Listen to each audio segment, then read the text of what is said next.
as well as Director Melanie Recotea. From the Commission on Higher Education, we have Attorney Peter Lloyd Carpio, Director Glenn Gregorio, Mr. Ronald Mascarinez.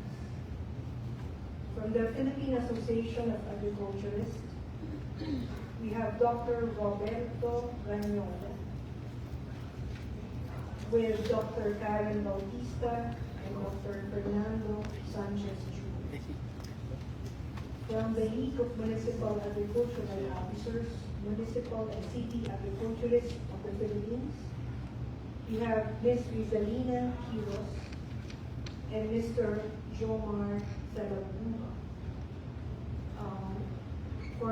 For the record, Mr. Chair, Attorney Assistant Commissioner Rodrigo will be translated and followed later, and the Department of Budget and Management will send their position papers. Thank you very much, Ma'am Jane. I just have a short opening statement po. Short. Una sa lahat, maraming salamat sa ating mga resource persons na nandito po ngayon.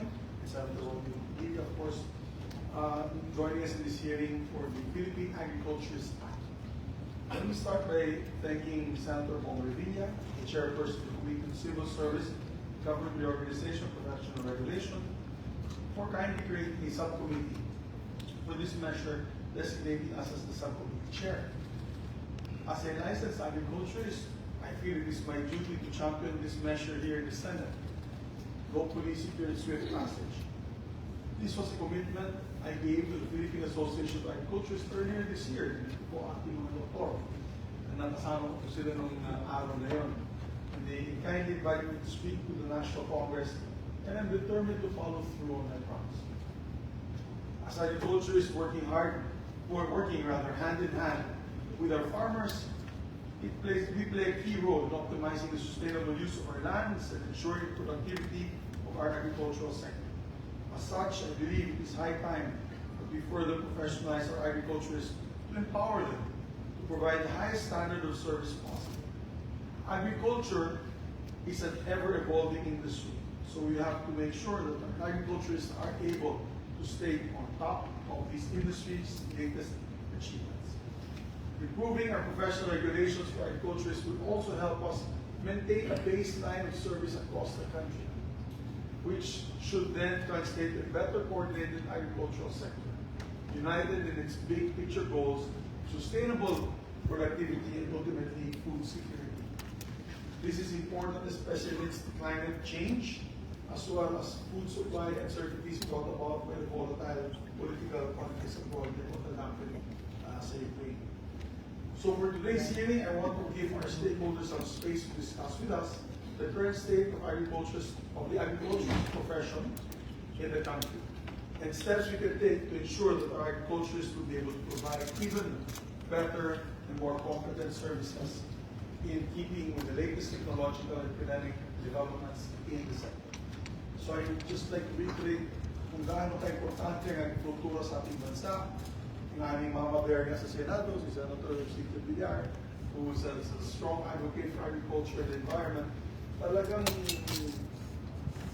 isang puso po kami, together with Senator Robin Padilla, na alagaan po natin ating mga magsasaka, alagaan po natin ang industriya ng agrikultura, kasi kung wala po yan, ito po food security, which is national security, at kailangan po natin mapakain ng maayos sa ating mga kababayan sa ating bansa. And the absence of that, definitely is a failure of national security. So, without further ado, I would like to just thank once again each and everyone for coming. And I'd like to recognize the siguro COMSEC attorney Rodrigo, sir. Thank you for joining us. Good morning, sir. Alam ko, traffic na natin dito. Palapit tayo sa Pasko. Palapit ng Pasko ay napakahirap po. So, once again, maraming salamat, and I'd like to make special recognition to my fellow UPLB doctors that are here. Si Dr. Sanchez Chapoy, aking chancellor ng UPN. Pero bago chancellor yan, hindi panahon ko ng tao. Namatay ni chancellor ko or Rabi Guzman, ma'am. Si how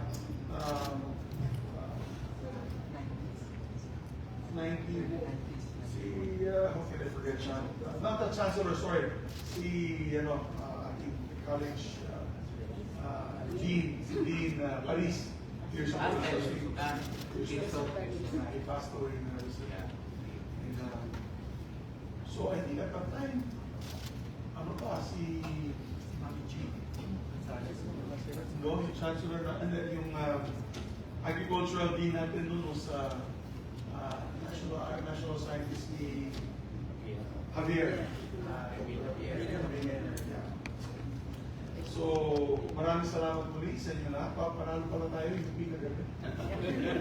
Sorry, kailangan ko nang bagitin. Kasi nagpapua ako. Matatalo tayo sa lasal. Yung tatay ko, masama loob ng tatay ko, lasal yun. Kami kumakain kami. Nagalit siya. Anyway, so again, pleasant good morning to you all. So let's proceed. Let's start, of course, with our resource persons. Yes, may pero alam po si Senator Robin na ngayon champion ng ating mga magsasaka. Kasi pamilya niya taga Nueva Ecija. Tuwing may mga panukala about farmers or for example yung rice tarification, yung anti-agri smuggling, very active po si Senator Robin sa floor. Of course, fighting for the rights of the farmers at mga magsasaka. So maraming salamat. So let's start off we start off with the sector, no? Our Philippine Association of Agriculturists will move down to the different agencies that are here. What the need? Maybe do you have a presentation? Yes, sir. Okay, please. Magandang umaga po, Honorable Chair, Senator Juan Miguel Zubiri and Senator Robin Padilla, and to our distinguished guests, magandang umaga po sa ating lahat. So I'll be presenting a slideshow, please po.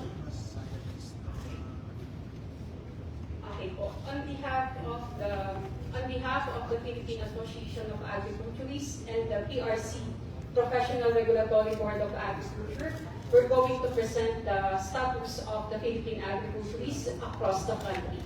So this presentation is calling for an action to enact a professional regulatory law for the agriculture profession. Next slide, please. So the outline of our presentation is we're going to map out the Filipino agriculturists in the country's workforce, the rationale for the enactment of the Philippine Agriculturist Act, the declaration of support of the PEA and PRC, Professional Regulatory Board of Agriculture, in support to the enactment of the PAPO. Next, please.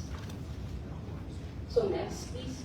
So last May 10, 2024, just this year, President Bongbong Marcos Jr. issued the Presidential Proclamation 544, declaring July of every year as Philippine Agriculturist Month. This is a testament of the President's support to the Filipino agriculturists.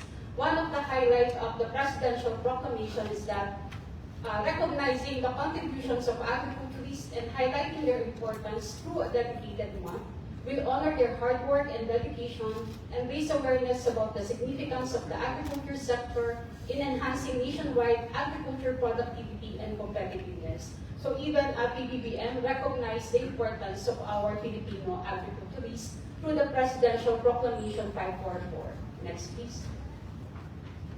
So who are the Filipino agriculturists? Sino-sino po ba ang mga Filipino agriculturists? Currently po, pag sinabing agriculture, hindi lamang po nasa farm yung ating mga agriculturists. Meron po silang mga fields of specialization on soil science, crop science, animal science, crop protection, agricultural economics and agribusiness, and also agricultural extension.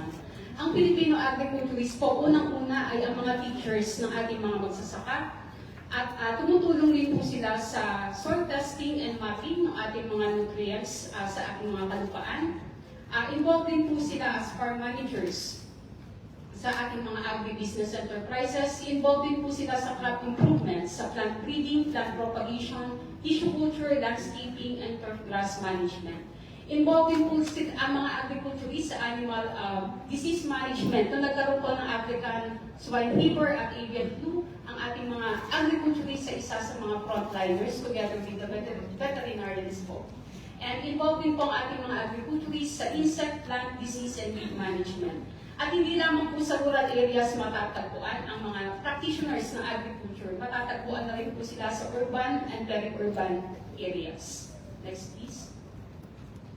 So, ano po ba yung demographics ng ating mga Filipino agriculturists? Currently, as of April 2024, meron po tayong 43,707 registered agriculturists across the country. Ito po yung binigyan ng lisensya ng ating Professional Regulations Commission. And kasama na po kayo doon, Senator Zubiri, as one of the registered agriculturists. So, pag tinignan po natin sa kanan, mas maraming babaeng Filipino agriculturists compared sa mga kalalakihan. And pag tinignan naman po natin in terms of age, between 21 to 40 years old, around more than 50% po ng registered agriculturists natin ay nasa youth sector. At ito rin po ang mga nangangailangan ng further scholarships, further trainings para po maturuan ng ating mga magsasaka. Next slide please. So, nabanggit po natin, nasa naman po ang mga agriculturists, nasa private sector, nasa rural, urban, and peri-urban farms, nasa national government agencies, local government units, as provincial, municipal, and city agriculturists, at saka agricultural technicians. Involved din po ang mga agriculturists sa research and development, sa laboratory operation and management. Involved din po ang mga agriculturists as teachers ng mga agriculture students sa academic, state universities, and colleges. At meron din po tayong agriculturists ng mga OFWs na nasa Canada, nasa Australia, lalo na po mga animal science graduates. So, sa mga dairy farms. New Zealand. New Zealand. Opo. Sa fruit picking naman po, sa mga orchards. Nandun po ang ating mga agriculturists. Next slide, please.